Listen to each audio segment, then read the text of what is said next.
आज हम बात करने वाले हैं भारत के एक ऐसे शख्स की जिनकी जिंदगी किसी जासूसी फिल्म की स्क्रिप्ट से कम नहीं लगती।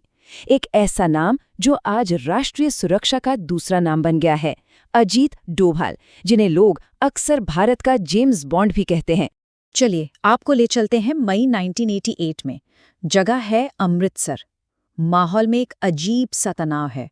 सिखों के सबसे पवित्र स्थान स्वर्ण मंदिर पर एक बार फिर से अलगाववादियों का कब्जा हो चुका था। और इसी तनाव के बीच एक रिक्शावाला उन अलगाववादियों से जाकर मिलता है और बड़ी बेबाकी से कहता है, मैं एक आईएसआई आदमी हूँ, पाकिस्तान ने मुझे तुम्हारी मदद के लिए भेजा है। सोचिए, ये एक ऐसा दांव था जो पूरे ऑपरेशन का रुख पलट सकता था। किसी को बिल्कुल भी अंदाजा नहीं था कि ये मामूली सा दिखने वाला रिक्शा चलाने वाला असल में भारत सरकार का सबसे बड़ा खुफिया हथियार है। उन्होंने अलगाववादियों का भरोसा जीता, स्वर्ण मंदिर के अंदर की हर एक जानकारी बाहर पहुंचाई और इसी इंटेलिजेंस के दम पर ऑपरेशन ब्लैक थंडर 2 को अंजाम दिया गया। और कमाल की बात यह है कि इस ऑपरेशन में एक भी आम नागरिक या सैनिक की जान नहीं गई और मंदिर आज़ाद हो गया। तो इस पूरी हैरत अंगेज कहानी के पीछे जो दिमाग था वो थे अजीत डोभाल। पर सवाल यह है कि कोई इंसान इतना बड़ा स्पाई मास्टर बनता कैसे है।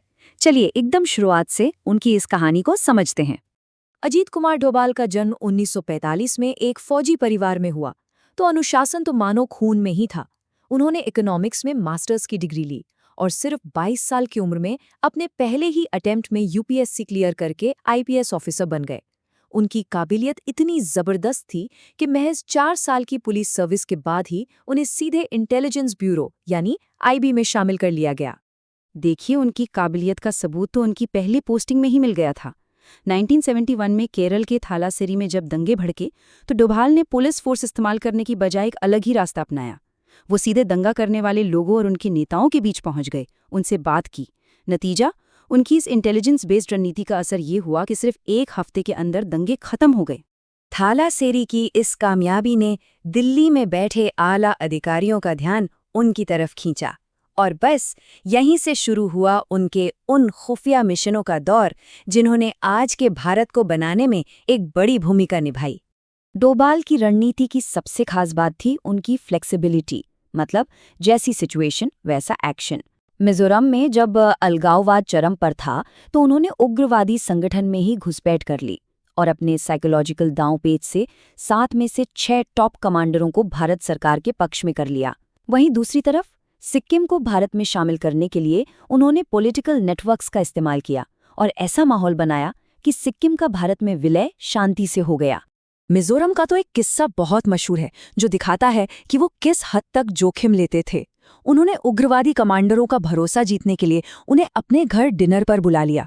उनकी पत्नी ने खाना बनाया, इस बात से पूरी तरह अनजान कि वो जिन मेहमानों को खाना परोस रही हैं वो असल में कौन है। तो अब आते हैं उनके करियर के उस चैप्टर पर जो शायद सबसे ज्यादा मशहूर और खतरनाक है। पाकिस्तान में 7 साल लंबा उनका अंडरकवर मिशन। जरा सोचिए, एक दुश्मन देश जहां हर पल जान का खतरा मंडरा रहा हो, वहां आप एक टॉप सीक्रेट न्यूक्लियर प्रोग्राम के बारे में पक्की जानकारी कैसे हासिल करेंगे? इसका जवाब डोभाल की जबरदस्त सोच को दिखाता है। उन्होंने कहूटा न्यूक्लियर प्लांट के पास एक नाई की दुकान से पाकिस्तानी परमाणु वैज्ञानिकों के कटे हुए बाल इकट्ठे किए।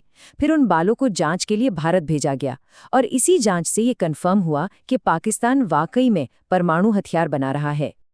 लेकिन पाकिस्तान में वो 7 साल काटना कोई बच्चों का खेल नहीं था। हर दिन मौत से सामना होता था। एक बार तो एक मज़ार पर किसी ने उनके कान में धीरे से कहा, आपकी नकली दाढ़ी ठीक से नहीं लगी है। एक और मौके पर लाहौर में एक बुजुर्ग ने उनके कान छेदे देखकर उन्हें पहचान लिया, पर उन्हें पकड़वाने की बजाय उस आदमी ने उन्हें अपनी अलमारी में छुपाई भगवान शिव और दुर्गा की मूर्तियां दिखाईं। एक फील्ड एजेंट से अब अजीत डोभाल की भूमिका बदल रही थी। वो एक हाई लेवल संकट मोचक बन रहे थे और यही रास्ता उन्हें आगे चलकर नेशनल सिक्योरिटी एडवाइजर यानी एनएसए के पद तक ले गया। स्क्रीन पर आपको ये नंबर दिख रहा है 15। ये कोई मामूली नंबर नहीं है। ये उन हाईजैकिंग्स की संख्या है जिन्हें अजीत डोभाल ने 1999 के कंधार विमान अपहरण संकट से पहले ही सफलतापूर्वक सुलझा लिया था।